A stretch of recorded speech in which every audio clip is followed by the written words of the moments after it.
2,000 people at one time. Okay, it was kind of crazy. I never yelled at that many people at once, but I did it. So, what happened when you all talked about your recreation? Excitement. You all got happy.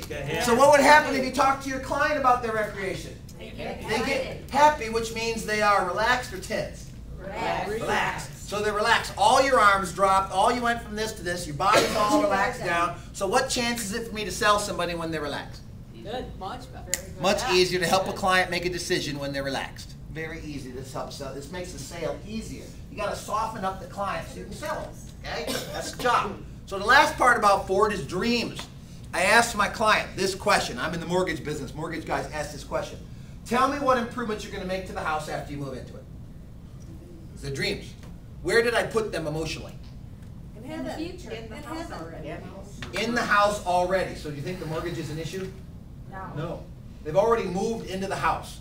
So have them with your topic talk about their dreams to what you're selling. Like if you're telling me blinds, say, what do you envision this room looking like when you get new blinds? I know there's a blind salesman here. Where's the blind guy? Right blind guy. Okay. I've seen his tag, blind guy. So what would it be like? What would this house be like? Tell me what's going to happen. Describe the decor of the room after you get the new blinds in the house. And they're talking about it. I think they're going to have a hard time buying them then? No. That softens them up. You got to soften them up. You got to get them ready. It's like boxing. You got to jab, jab, jab, jab so you can do what? So you can knock them out with the right. Okay, you got to knock these clients out. When are they knocked out?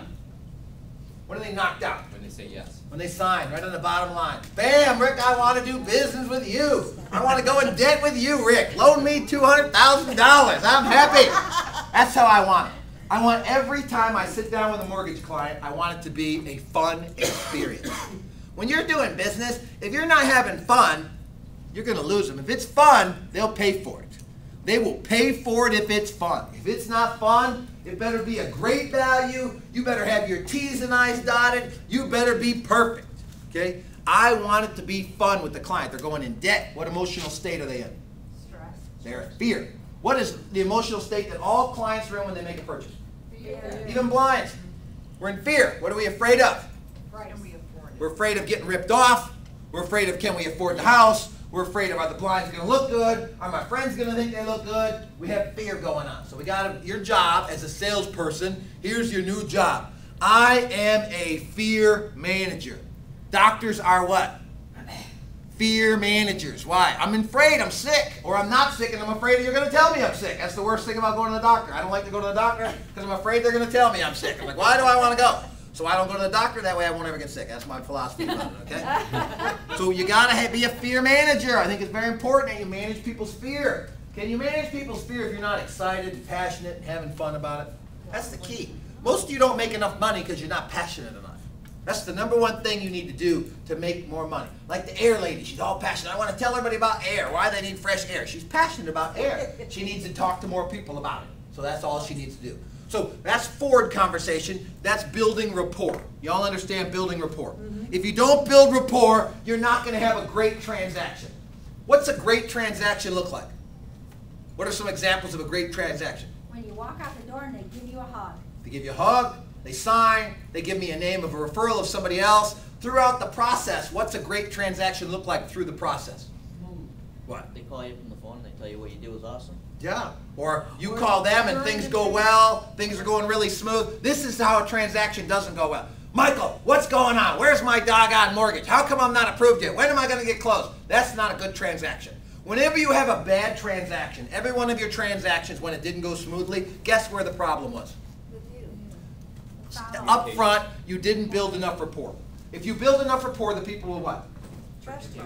Forgive you? Very good. You got the second part. The first part they'll do is they'll trust you, but then they'll forgive you when you screw up. That's what building rapport is all about. I learned that early on in life that I screw up a lot. I fly by the seat of my pants. I'm very emotional. I'm not very tactical. You know, I have staff that does all that, but it still never goes as smooth as I want it to go. I think you should apply for a mortgage and close the next day. That's what I think should happen, and it just doesn't happen like that. Okay? So it's just all the stuff in between drives me crazy. The operational stuff in between drives me crazy. So for me, you know, I want to make sure that they have good rapport up front so they will forgive me. Because I'm going to say this a lot. My wife says I say this too much. I'm sorry, dear.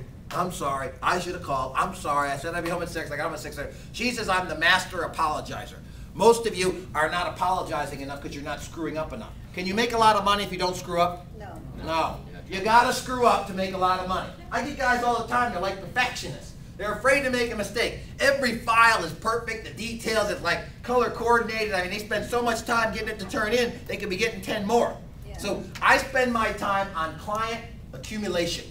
That's what I'm about, accumulating new clients, you know? Financial planner back there. Rick, I wanted to hook you up and invite you to something. He hasn't called me yet in like 2 months. I had like 20 people call me from the last talk, went to lunch, got a bunch of loans out of it. Got one guy came to work for me from the last time I talked from Manesh. It was good. I like it when people call me. I want to be called a lot. To be called a lot, you got to put yourself out there a lot. You got to network, got to be exposed, you got to talk, you got to help people.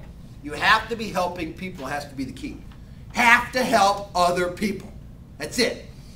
If people dislike my style, which a lot do they still deal with me? Yes. Why? Because you're going to get the deal done. Because I'm going to get the deal done, for one, because I'm a terror, I'm a bulldog. I'm going to get it done, that's one thing, I'm an expert. But more important than that, why do they? Yes. Why? You get the job done. Because they feel it that I care about them. They feel it that I want them to make more money, that I want them to have a better life. I do. Like every client I get, I can't stand it when people have debt. I'm like, attack them. Why do you have this credit card? Listen to this CD about me yelling about how to pay your bills on time. We got to cut these credit cards up. We got to get out of debt. And I'm the one putting them in debt. I'm getting them a mortgage. I'm getting them even more in debt. You got to care about your clients. And you know what the funny part is? You know what the sad part is? You all do. But you know what the problem is? What do you think the problem is? Think your clients know you care? No. No. They don't. Do you know why? Because you're not passionate. You're not passionate.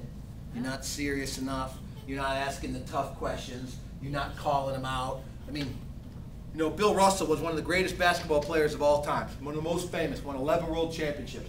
He said there's 3 A's to success: appetite, aptitude, and attitude. And that really boils down to everything that we're talking about right here. So you got to build rapport. We talked about that. That's how you build trust and you get forgiveness. Okay, you got to build rapport. It's kind of like every client for me is a date. Why is every client a date? Why? They're all important. They're all important. I got to get to know them. I got to compliment their shoes, Michael. I got to tell them nice things. You got to have a date. You got to find things you like about them and get to know them. You got to connect with them. Building rapport is such key. Step 3 of a sale. Step 3 of a sale. You must close. If you are loan reps in this room, I want you to come work for me or hire me as your coach. One of those 2 things, I will improve your business. I will make you more money. Whether you work for me or you hire me as your coach, doesn't matter. I got 9 people in Michigan that I coach. They pay me $2 grand a month. I fix their business. I got 15 people that work for me, loan reps. So you either work for me or hire me as a coach, and I will improve your business. I guarantee it. That is a what? Promise. That's a close. All closes are promises. You have to close. The easiest way to close on a client is to assume close. All right, Michael, we covered everything. You need to sign right here and get the mortgage process started. I'm just going to do what? Sign. Right. Hey, you know what, John? These blinds were perfect. Everything is all done. Sign right here and the order will get started. You just assume they're going to take it.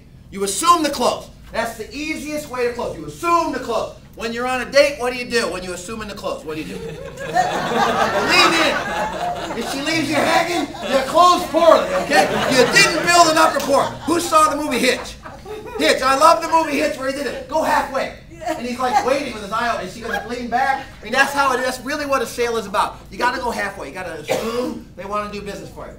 As a salesman, I'm looking to uncover one thing. What am I looking to uncover? One thing I'm looking to uncover. I sign it over, and then he pushes it back. I'm looking for that. What am I looking for? The objection. Objection. Guess what I say? Guess what the #1 question is for a great salesman? Why? Why not? Why are we not doing business? Why are we not signing this deal? You got to have a mortgage. I got mortgages to give you. I like you. You like me. Do you trust me? Yes. Sign the papers. And then I'll push it back and see what he does then. Then if he pushes it back to me, I say, why not? Uncovering objections is the key to closing. You understand that? Most of you are afraid to ask big questions. Why? Because you're afraid of the objections. I started out my sales career at Art Van Furniture Store. Y'all been in an Art Van Furniture Store? They are very, very what? Aggressive.